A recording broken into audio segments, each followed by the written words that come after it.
Kurgachuroff and my colleague, Todd A. Harding. Todd A. Harding. All right, welcome back.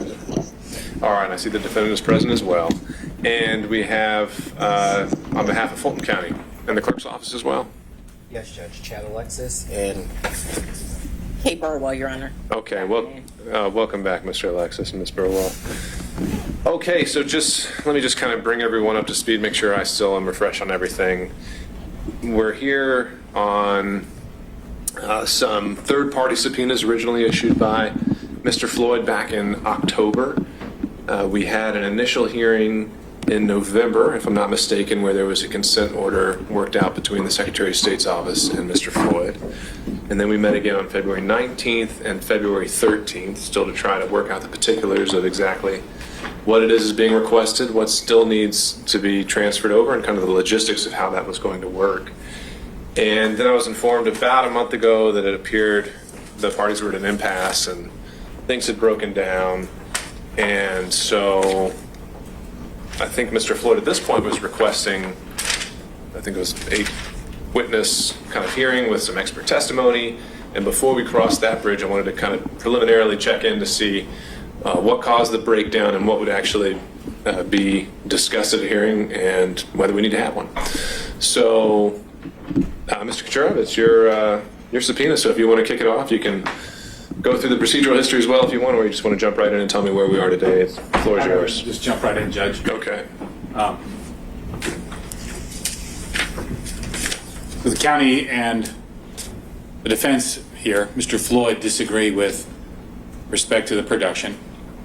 I feel like the county does not really want to produce these things. They made representations in a filing about, I don't know how many years, like 27 or 37 years it would take to get this information. And if you're starting to break it down, it becomes kind of absurd. The other thing that I had mentioned in some of my emails and why I thought this status conference was premature is that I have a difficulty in formulating a defense. We have a difficulty formulating a defense for Mr. Floyd when we don't know what the facts of the false statement are. That informs my discovery. It informs the discovery against my colleague on the other side for the county. How is he supposed to defend his client when he doesn't know, he can't make a relevance objection because he doesn't know what's relevant and what's not because we have no facts. The court will recall we had that hearing about a week before the disqualification hearings. And I know that you've been busy and you've got a lot of things on your plate, but I would submit to Your Honor that all of this will likely be unnecessary because there is no false statement. I believe once the court looks at that issue, it doesn't take long, that you'll dismiss, perhaps I'm being presumptuous, but I think you're going to dismiss this case. It's probably the easiest one I've ever seen. So how does that relate to all this? Obviously, if I don't have the facts upon which my client's being accused, it's harder for me to engage in discovery. I've got a lot of discovery I want to do, but I don't even know if, I think what I have for the county is sufficient. If you want to just handle that today, I suppose I could, but it would be nice to be more focused myself to know. All right, well, I'll grant you and I'll agree with you that I owe you some rulings. And I'm planning to dive in and hopefully be able to get you and start going through those throughout the summer. If I may, with great respect. The issue is pretty simple. Well, we don't need to relitigate it. The I'm state's not not going to here. relitigate it because the state's not here, and I'm not trying to relitigate that. But here was going to be my point, was that I hear your argument that you need more clarity in your special demur. Sorry. Well, if it's special if you're wanting more information, right? You want to know exactly what the false statement is. No, a general demur is a device from the common law. It's an arcane pleading, as you know, where you can admit the facts as pled in the indictment. And the law that's there, and you're still shown to have committed a crime, that's a general demur. A special demur does seek additional facts. I'm not seeking any additional facts. What I'm suggesting to the court is, as the person responding on demur, I'm not required to accept conclusions of fact. So there's no facts in the indictment for me to admit on the false statement. Zero. Not a single one. That is a general demur. You can't just say somebody committed a crime and not say what the facts are, a bare bones set of facts that are sufficient to support that crime. That's a general demur. Okay. And you'll see I put that in my brief. I'm not asking you to look at it now, but I've got it. I've read it. But more to the point was this inability for us to go forward with getting into the particulars of the subpoena. We were fine the last 3 hearings where you weren't asking for that information. It seemed like you wanted to know anything and everything related to Fulton County in the 2020 election. So it's only now that we've got that issue pending that now we're supposed to just stop until I'm able to get you a ruling on that. And so that's where One is it's a matter of efficiency, and as I keep going down this path of trying to formulate a defense, it becomes so much more difficult to speculate on what type of evidence I need. So true it is that we asked for a lot because count 1 is a lot. But the moment I started to think about what this false statement could possibly be, because I'm not a mind reader, yeah. you know, I don't know what the false statement is, it became more prominent in my defense. And so I'm trying to figure out, do I really need this stuff, or is that sufficient? So with that said, Judge, that's my, I think that's the posture of where we are now. Having said that, the county, and for that matter, the Secretary of State hasn't turned over. They're starting to play cute with the terms of the subpoena that we agreed to. So I'll be bringing that back up if necessary. But that's the whole key, is it necessary right now to do all this? I don't think that it is. Okay.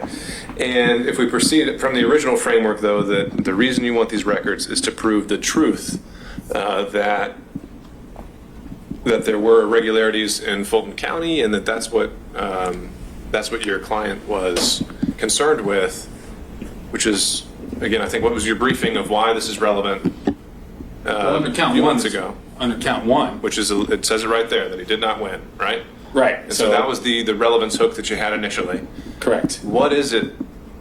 I'm trying to remember from the email you sent a few weeks ago, you were saying that Fulton County had not turned over anything yet, and also that you were now declining to pay any expenses in advance. Right. I don't think my client should have to bear the costs. He's facing 37 years. The county has all these resources. They're the ones bringing the charges. You know, they have to turn it over.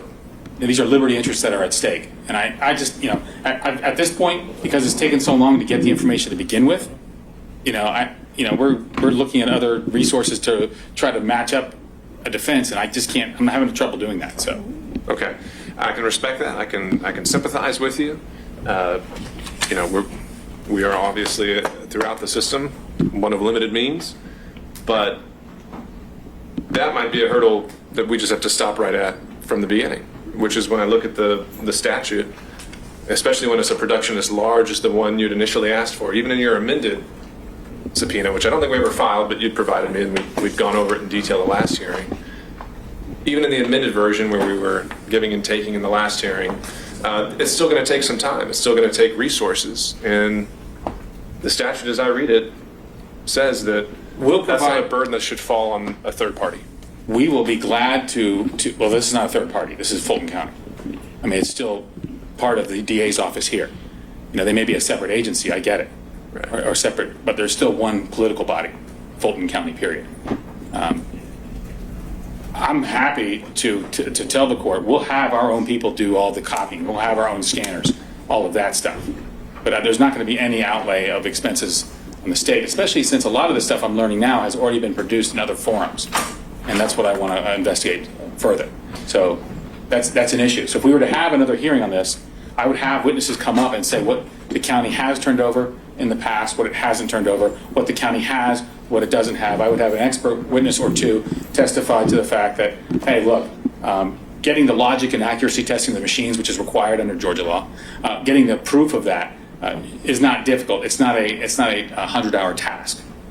It's a 30-minute task because you should just have to locate the file. That's it. So from my perspective, that's where we are. That's, if that makes sense. And so what I had offered before was to pick up a machine and let the county use it. What I'm suggesting to you now is I want to have hands-on. I want our people to look at it and be able to copy and inspect as they need to. Okay. All right, let me turn it over to Mr. Alexis, and you can take up any and everything from there that we have to have. But what I'm hearing is that the issue of just down to the mechanics is there really hasn't been any kind of an agreement between the parties on that, and so I'm really not hearing a way around getting into the details and wading into it. Understood. Judge, I'd just like to say for the record that the county is not bringing the charges. The district attorney is bringing the charges.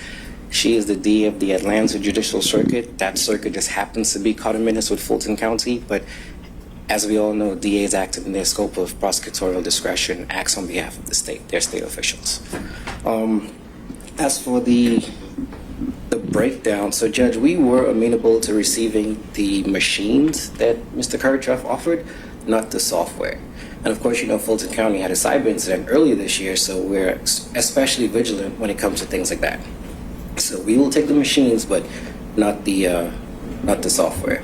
Now, Judge, as for the relevance, I just want to briefly touch on that again. Again, they're asking for information that they did not have access to when the statements were made.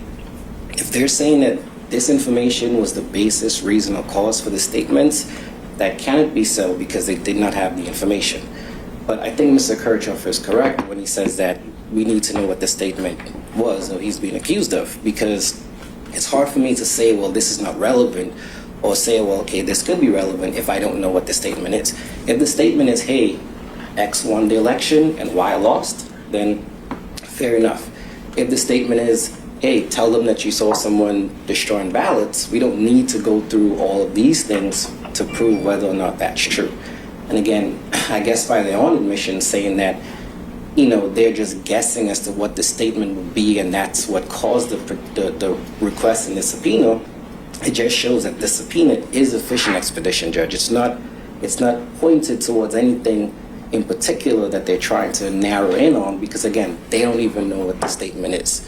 So they can't properly argue it, we can't. But the one thing we can say is that the information that they are seeking to get is information that they did not have access to at the time of the statements. It is inconceivable that is relevant. So what about the idea, set aside the substantive counts to talk about specific statements, and then we're kind of retreading ground from a few months ago, but count one is the RICO count, which applies to Mr. Floyd and simply comes out and lays the standard as being one person won the election, one person did not. That was the basis, the original argument for why anything and everything was relevant. And so if that is still the standard, then where do you go from there?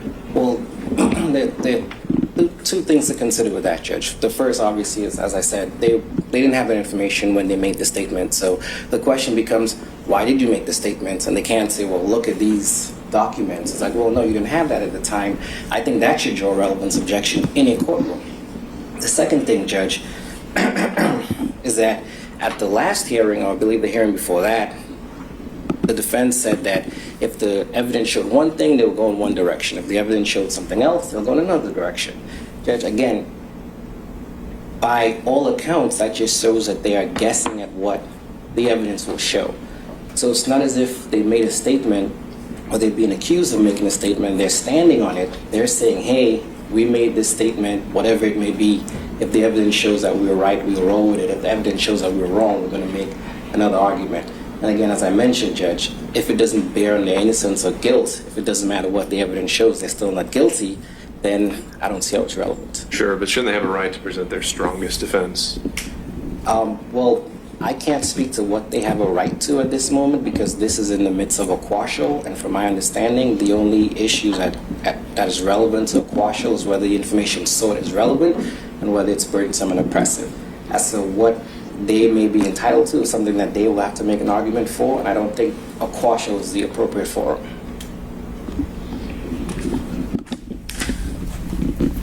Okay, and so at this point, Mr. Alexis, based on the last hearing, what they had narrowed down to saying they don't have an argument with what's saying they do, you know, I think we'd still, I think I remember us going line by line and talking, from my notes here, there are only a few items that really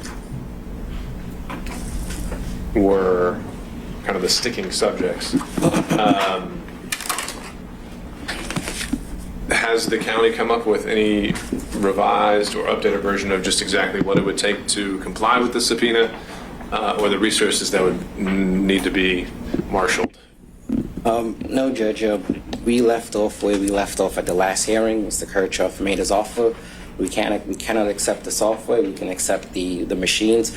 We can't say for sure how long it will take for us to produce information with the machines that we may or may not receive from Mr. Kirchhoff, because we don't know what they are. We've never used it. We can't. We're just going to be speculating. So, as of this moment, no, we don't have any changes. But I do want the court to keep in mind a few things. One, we're in the middle of a presidential election right now, so it's an all hands on deck situation. The second thing is this information is actually being housed by the clerk, not the elections department. The elections department offering assistance is merely a courtesy. So if the court were to just put this on the clerk and the elections department took a laissez-faire approach and said, hey, you guys figure it out, you're the custodian, this will take probably 10 times longer because you have individuals who do not know what they're looking for. The clerk simply houses the information. The elections department, they are the individuals who are actually the experts when it comes to elections and finding this information. Now, as for the numbers that were listed here, Mr. Kirchhoff, his assertion is that they're absurd. And I get that the numbers do present some sort of sticker shock, but, you know, just to give an example, the absentee ballots, the applications, Judge, those are what, over 800,000? If we're talking about printing, we're talking about redacting, and we're talking about reprinting, because if you do the magic marker, there's a chance that it can still be translucent. You have to reprint it to ensure that the confidential information of the Fulton County citizens are not being dispersed. Just that process alone is going to take thousands of hours. Now, if we're talking about getting batches and batches of individuals to assist with that, that will cost money. And again, the county should not have to bear the burden of that because the county is not a party in this. And to reiterate my first point, the DA brought the case, the state official brought the case, not Fulton County. But you still haven't told me just how much money or just what it is you would need to make some of this happen. So we did submit the information on how much it will cost, and we had two witnesses the last time. We had Mariska Bodison and we had Derek Gilstrap. For Mariska, her hourly rate is $33 an hour, and for Mr. Gilstrap, it's $27 an hour. So it's just a matter of extrapolating that across the amount of time it will take to produce the information. And as we mentioned in the last hearing, Judge, it may take less time, it may take more time. It's really hard to say at this point. And so what was the extrapolation based on your current calculations? Well, we didn't do the math on that because the two major ones that we were concerned about, which was number 45 and 44, I think one was 57,000 hours, the other one was 10,000 hours. We were supposed to work that out through software and things of that nature, which of course we had to break down. But Judge, I can go do the math for you right now and come back with a number based on all of the hours that we have written down here. Sure. So other than 44 and 45 on the amended subpoena, that's something you are able and number to provide that quote. And number 14, Judge. 14. That's right, 14.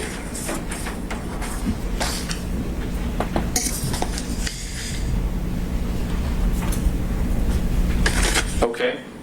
And so, Mr. Kucherov, would you, turning it back over to you, would you say 14, 44, and 45 are still the kind of primary points of contention that are causing, or not so much causing, is that you would say are miscalculated? Absolutely. I think it all is miscalculated. It's all overblown because, again, Well, I mean, one of these information is with the clerk's office. 1 hour. I've got experts Yeah. that can go in and probably do a very efficient job of looking through the material. So if the clerk's office is the one who's housing all this and he has no objection to it, why can't the court just order that? Make it subject to a protective order. So if there is any confidential information, there's not PII, by the way. There's no PII. I've checked the Georgia statutes. On the absentee ballots, there is no PII. I've got software developers who, when they scan it, can make sure that it's redacted so that if you decided just sua sponte of your own accord that you wanted to there's a phone number that you wanted off, my guys could do it. They could actually produce a PDF with that blacked out, that redacted part out. I don't think we need to do that, but I think we have the right to inspect and look at this ourselves. I don't have to rely upon them. If they don't have it, they should just say it. Just like the signature verification we now know did not occur in Fulton County, required by law in order to certify. So So there was no signature verification, and we know this because the Blue Crest machine was not operational, wasn't working properly.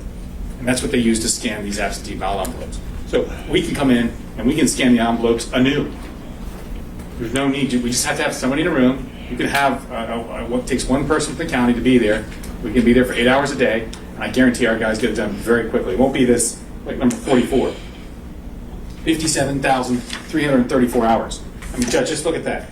With the number of ballots that I understand are mail-in ballots, 148,219,000 mail-in ballots, that's an estimate of about 2.58 envelopes scanned per hour. Okay? Under their estimate, that's $1.1 million to scan. That sounds grossly high to me. So stuff like, I mean, so all of this can be taken care of. We can take care of that. I'm willing to do that. We can bring the scanners in. We can have our people scan it. You just need access to the docs. You know, if you want one of the attorneys there supervising to make sure nothing gets taken out, I'll do that. I have no problem doing that at all. But we do want to get access to this so we can begin to compile that defense to count one. Judge, can I add something? Sure. So we did mention that we did not use the Blue Crest machines. We at no point in time state that signature verifications was not done.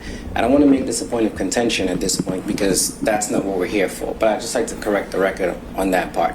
And as for the amount And of... how did you correct it? Just, Right. what did you say? We did not at any point in time state that signature verifications were not done. We are just saying that we did not use the Blue Crest machines. And I'd just like to put that on the record. Okay. Judge, as far as the amount of money is concerned, I mean, you look at the BOC hearings, you see how much money goes into actually running an election, and that's because it takes all of this manpower to do all of these things across these hundreds of precincts. So you take one person, make them do all that work, and for this one case, it will take a very long time unless you're going to replicate the situations or the circumstances of an actual election and hire hundreds of people to do so. Yeah, it will take this amount of time and it will cost money. Okay. Well, I think at this point, y'all have set the stage for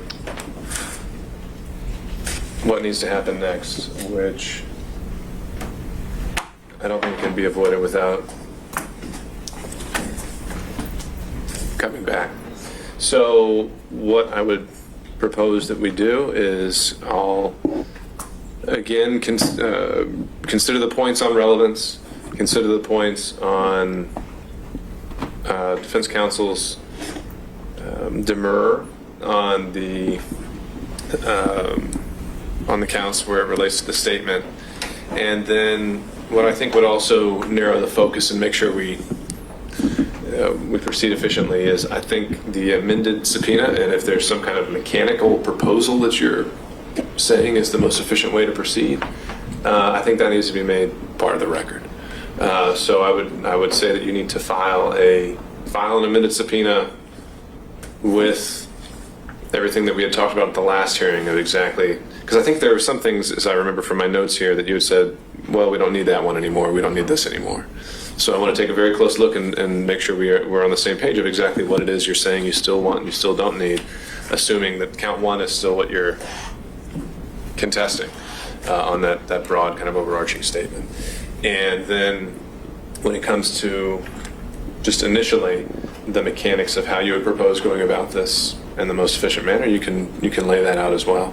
So then the county would actually be on notice, can respond, and we can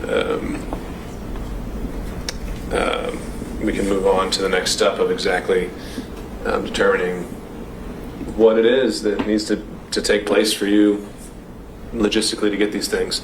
And I would still be conditioning, if it's granted in some form, it's still going to be conditioned by, as outlined by the statute, on payment of some form of the cost in advance. That's what the statute contemplates. I don't think that there's a meaningful distinction there that the DA's office can just be lumped together with that same governmental entity. But we can't do that until we know exactly what it is, how we calculate those costs, and how we can come to them. So I think both parties are very far apart on that, and that's what we're going to have to figure out.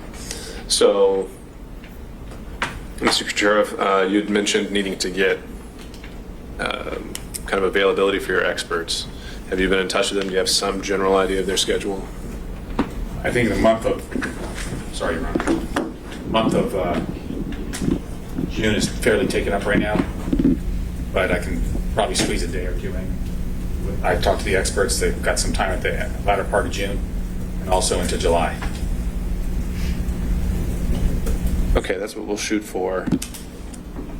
And when can you kind of file something along the lines of what I was outlining? 2 weeks? All right.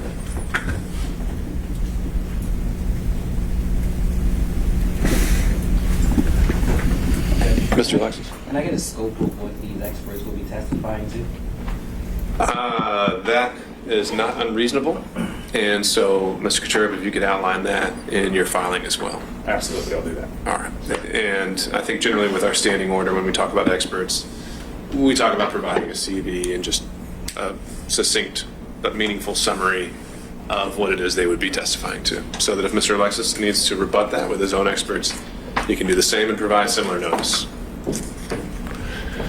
All right. Anything else that we think we need to address today as it relates to the subpoena? I know this is more of a kind of pre-hearing conference of sorts, but I think we needed it to at least see where we were and get back on track. Anything else, Mr. Alexis? Not from the county, Judge. All right, Mr. Kacherov. No, Your Honor. All right, we'll follow up by email, and I hope to have that guidance for you as we go forward. All right. I believe there's one other motion there. Well, as with Miss Cuddy, or is there something else? Well, there's the motion to unseal, but we kind of. Oh, okay. Where were we on that? I think our position was is just to make the court aware that some of those items may be sealed, and if the court was going to allow access, you probably need to unseal them and then enter a protective. For me, I'd been lumping all these together. They were all kind of part and parcel. Is that about accurate? Yes. Okay.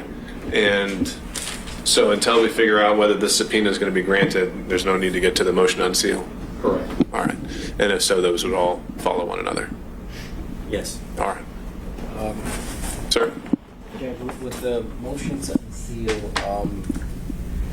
again, I know the county is a third party, but because the county actually houses the information, we would have liked to have been privy to that. I know I saw the motion in the flurry of emails and filings, but we weren't exactly noticed for that argument.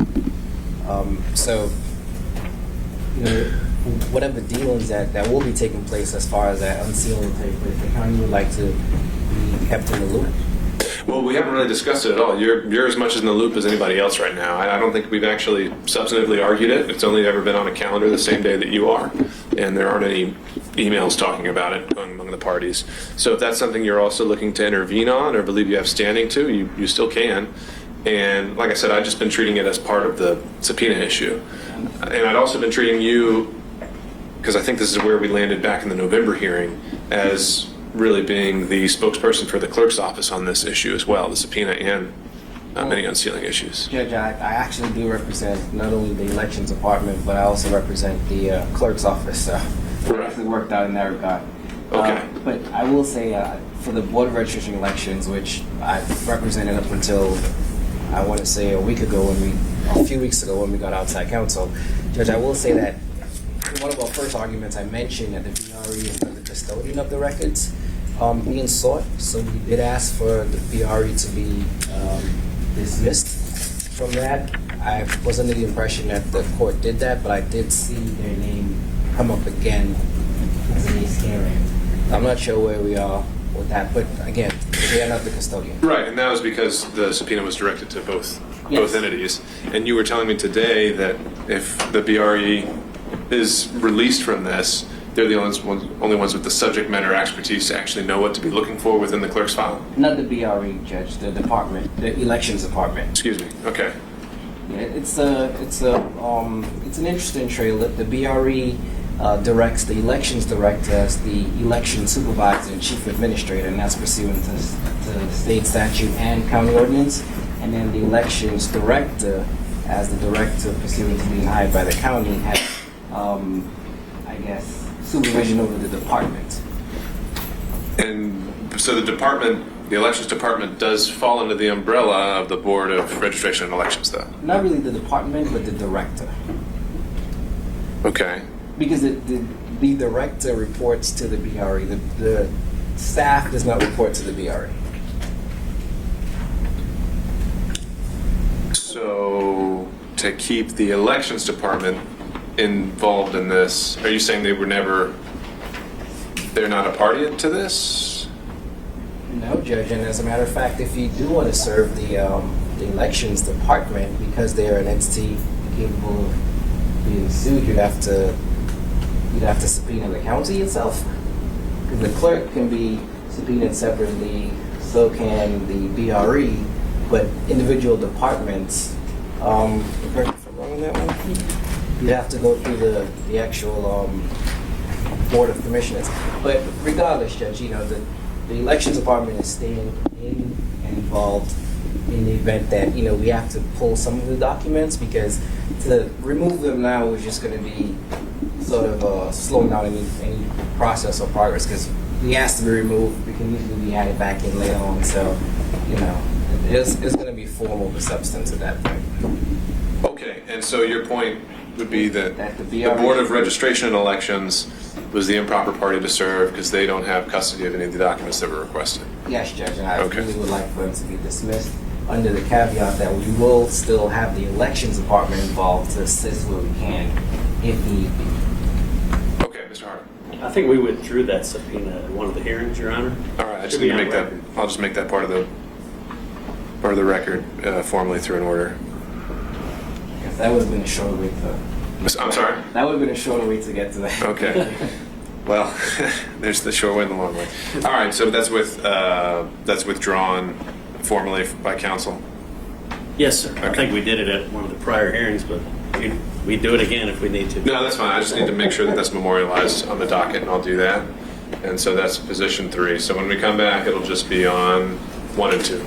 All right, thank you for that clarity. Thanks, Judge. Okay, we'll be off the record as it relates to Mr. Floyd, and take care. Thank you. Let me check in. We'll see if Ms. Cuddy was able to join. She was able to join us? All right. I am here. Yes, I am here. Okay, thank you, ma'am. If you could turn on your screen, Okay. and then we'll see if we can make it so we can see both you and representatives from the district attorney's office.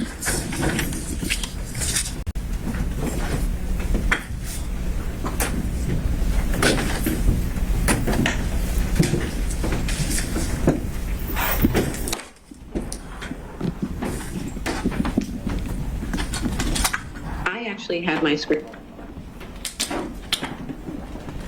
Okay, just hang tight for a second. We've got to make sure we can see you in the courtroom here.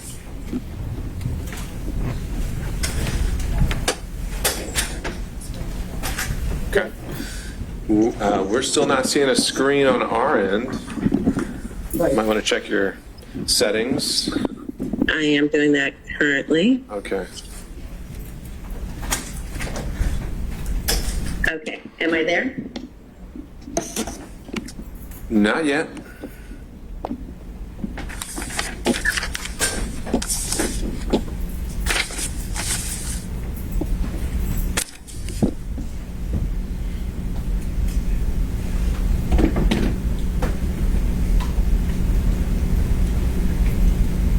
We just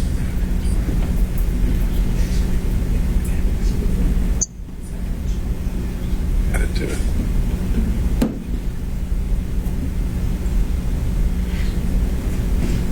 I may have to go out and come back in. Yeah, why don't we give that a shot, since I don't think we're having any luck here.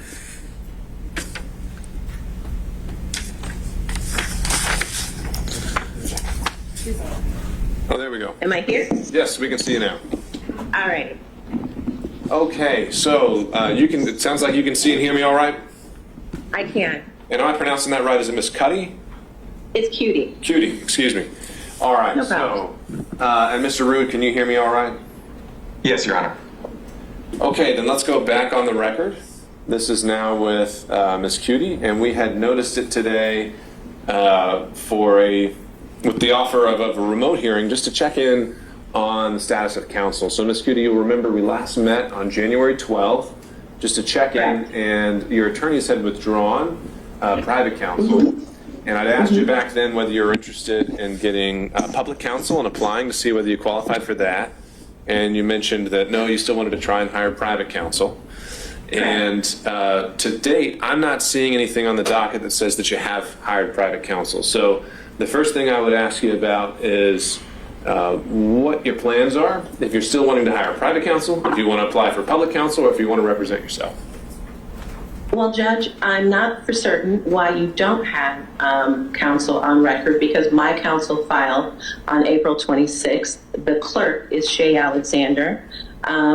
My counsel has been on record. I don't know why the state has not become aware of that. Well, we've got a lot of dockets. Let's check to make sure it got on there. And if nothing else, Okay. we just want to confirm that an entry was made. Yes, sir, Mr. Root.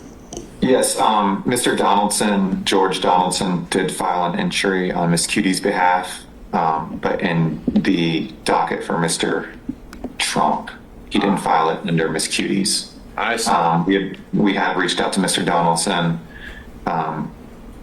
to exchange discovery, so we're in communications with him. Okay, excellent. So we just had a little bit of a technical complication there. So, Miss Cutie, so George Donaldson is your counsel of record. That's who you retained? Correct. All right, excellent. So it sounds like we just need to make sure his entry gets on the right docket. That's just a little bit of a filing error. But sounds like the state is in touch with him. And from here on out, he should be getting notice of these, and he should be here next time. You shouldn't have to speak on your behalf. I actually found out about this hearing on Twitter. I was getting a massive amount of, pings on Twitter about a hearing. I had no idea about it. Okay, well, I think... He didn't either. He had no idea either. Got it. Well, once he is filed into the right docket, then we'll know where to send the notices, and we'll clear that up, and it shouldn't happen again. But that is all we needed to handle today, Mr. Root, unless you think there's anything else we need to do while Ms. Cutie is here. Nothing from the state, Your Honor. Okay, thank you for joining us. That's all we got, Thank unless you. you got a question for me. I do not. Thank you, Judge. All right, take care. Bye-bye. All right, court will be adjourned.